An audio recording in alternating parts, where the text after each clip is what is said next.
எல்லா தமிழ் மக்களுக்கும் என்னுடைய வணக்கம். இன்றைக்கி நம்ம கேரளா சமையல் ரொம்ப சிம்பிளாக இருக்கிற ஒரு tea time snack.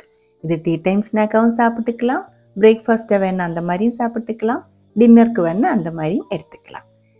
Chapati role எப்படி செய்யலாம் தான் பார்க்க போகிறது. காலையில் பாருங்கள், மழை தான் நிற்கிறதே இல்லை. இதுக்கு முன்னாடி நான் வீடியோ அப்லோட் பண்ணியிருந்தேன். கண்டினியூஸாக போயிட்டு இருக்குது. சக்தி கொஞ்சம் சில டைம் வந்து ரொம்ப அதிகமாக பெஞ்சிட்டு இருக்குது, சில டைம் இதே மாதிரி நார்மலாக பெஞ்சிட்டு.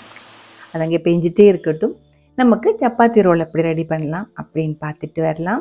2 கப் அளவுக்கு வீட் ஃப்ளோர் கோதுமை மாவு எடுத்துருக்கு. 1/4 டீஸ்பூன் அளவுக்கு உப்பு சேர்த்து நல்லா மிக்ஸ் பண்ணிக்கோங்க.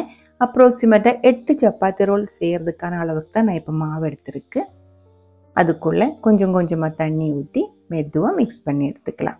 1 கப் அளவு தண்ணி நான் எடுத்துருக்கு. நான் எடுத்துருக்கிற இந்த வீட் ஃப்ளோர் வந்துட்டு ஆஷிர்வாத் வீட் ஃப்ளோர் தான் எடுத்துருக்கு. உங்களுக்கு எந்த பிராண்ட் வேணாலும் எடுத்துக்கலாம். இந்த ஒரு பிராண்டுக்கு எனக்கு 2 கப்பு செய்கிறதுக்கு 1 கப்பு ஃபுல்லாக தண்ணி தேவைப்படலை, கொஞ்சம் மிச்சம் இருக்குது. மூடி வச்சுக்கலாம். அதுக்கப்புறம் இதில் ஃபில் பண்ணுறதுக்கான மசாலா ரெடி பண்ணுறதுக்காக 1 டேபிள் ஸ்பூன் அளவுக்கு எண்ணெய், 1/2 டீஸ்பூன் அளவுக்கு சோம்பு, கொஞ்சமாக கருவேப்பிலை, 2 பெரிய வெங்காயம் நைஸாக கட் பண்ணி எடுத்துருக்கு. அதுக்குள்ளே கொஞ்சமாக உப்பு கூடி சேர்த்து நல்லா வதக்கிக்கோங்க. தீ கம்மி பண்ணி வைக்க வேண்டியதில்லை, மீடியம் ஹை ஃப்ளேமிலே வச்சு நல்லா வதக்கிக்கோங்க. வெங்காயம் வேகிறதோட அதிகமாக அதில் இருக்கிற தண்ணி வத்துறது தான் முக்கியம். வெங்காயம் கொஞ்சம் ட்ரை ஆகி சாஃப்டாகி வந்ததுக்கப்புறம் 1 டீஸ்பூன் அளவுக்கு இஞ்சி நறுக்கினது, 1/2 டீஸ்பூன் அளவுக்கு பூண்டு நறுக்கினது சேர்த்து மறுபடியும் வதக்கி இருக்கு.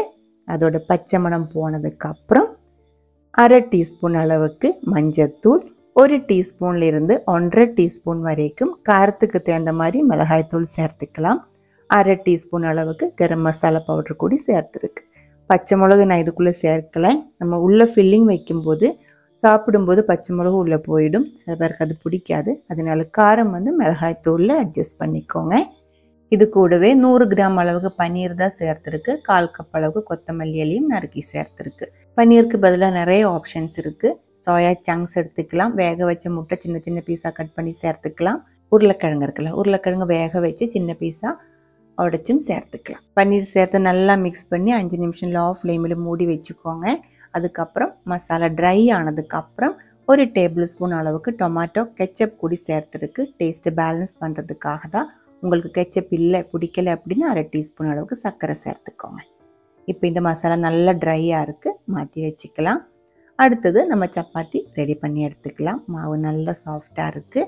பிரித்து எடுக்கிறதுக்கு ஒட்டாமல் இருக்கிறதுக்கு கொஞ்சம் கோதுமை மாவு தண்ணி பிளேட்டுக்குள்ளே மாற்றி வச்சு நம்ம எடுத்து வச்சுருக்கிற இந்த சப்பாத்தி ஈக்குவலாக கட் பண்ணி எடுத்துருக்கு. கட் பண்ணும்போது 9 கிடச்சிருக்கு. அது வந்துட்டு நம்ம விரித்து எடுத்துக்கலாம்.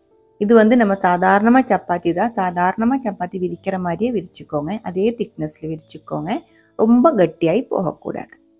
இதே மாதிரி எல்லாமே விரித்து எடுத்துருக்கு. அப்ராக்சிமேட்டாக எல்லாமே ஒரே சைஸில் தான் செஞ்சு எடுத்துருக்கு. இந்த விரிச்செடுத்த எல்லா மாவுமே நம்ம ஹாஃப் குக் பண்ணி எடுத்துக்கலாம். சப்பாத்தியாகி மாறி போகக்கூடாது. இதே மாதிரி அந்த வெள்ளை கலர் மாதிரி ஒரு கோல்டன் கலர் வந்தால் போதும். அதுக்கப்புறம் எடுத்துக்கலாம். பச்சையாக இருக்கிற மாவுக்குள்ளே மசாலா வச்சு மடித்து எடுக்கும்போது கரெக்டாக ஷேப்பில் வராது. அந்த மசாலா இருக்கிற ஈரத்தினாலே அந்த மாவு வந்து நனைஞ்சு போயிடும். இந்த மாதிரி செஞ்சு எடுக்கும்போது நமக்கு கரெக்டாக மடிச்செடுக்க முடியும். அதனால தான் ஹாஃப் குக்காக பண்ணி எடுக்கிறது. இது பாதி வெந்த மாவாக இருக்குது. இதுக்குள்ளே தான் நம்ம மசாலா ஃபில் பண்ணுறது. தேவையான உங்களுக்கு எவ்வளோ வேணுமோ அதுக்கு தகுந்த மாதிரி மசாலா வச்சுக்கலாம். ஒரு சப்பாத்தி சாப்பிட்றதுக்கு நமக்கு எவ்வளோ மசாலா தேவைப்படும், அதுக்கு தகுந்த மாதிரி மசாலா அதுக்குள்ளே ஃபில் பண்ணி எடுத்துக்கலாம். அதுக்கப்புறம் இதே மாதிரி மடிச்சுக்கோங்க. மசாலா வெளியே வராத அளவுக்கு 2 சைடும் லாக் பண்ணி மடிச்சுக்கோங்க. இதே மாதிரி நம்ம 9 சப்பாத்தியும் மடித்து எடுத்துருக்கு. அதுக்கப்புறம் நம்ம இது வேக வச்சு எடுத்துக்கலாம்.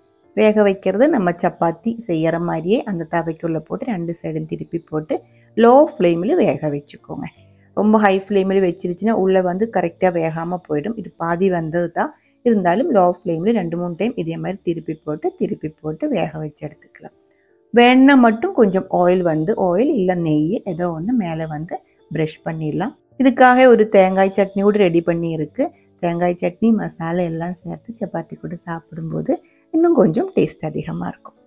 பிடிச்சிருந்தா கண்டிப்பாக ட்ரை பண்ணி பாருங்கள். அதுக்கப்புறம் உங்களோட கமெண்ட்ஸ் எல்லாம் சொல்லிடுங்க. இந்த சமையல் பிடிக்கிற ஃப்ரெண்ட்ஸுக்கு மறக்காமல் ஷேர் பண்ணி விட்டுக்கோங்க. அடுத்த ஒரு வீடியோவில் நம்ம உடனே பார்க்கலாம். அதுவரைக்கும் வணக்கம்.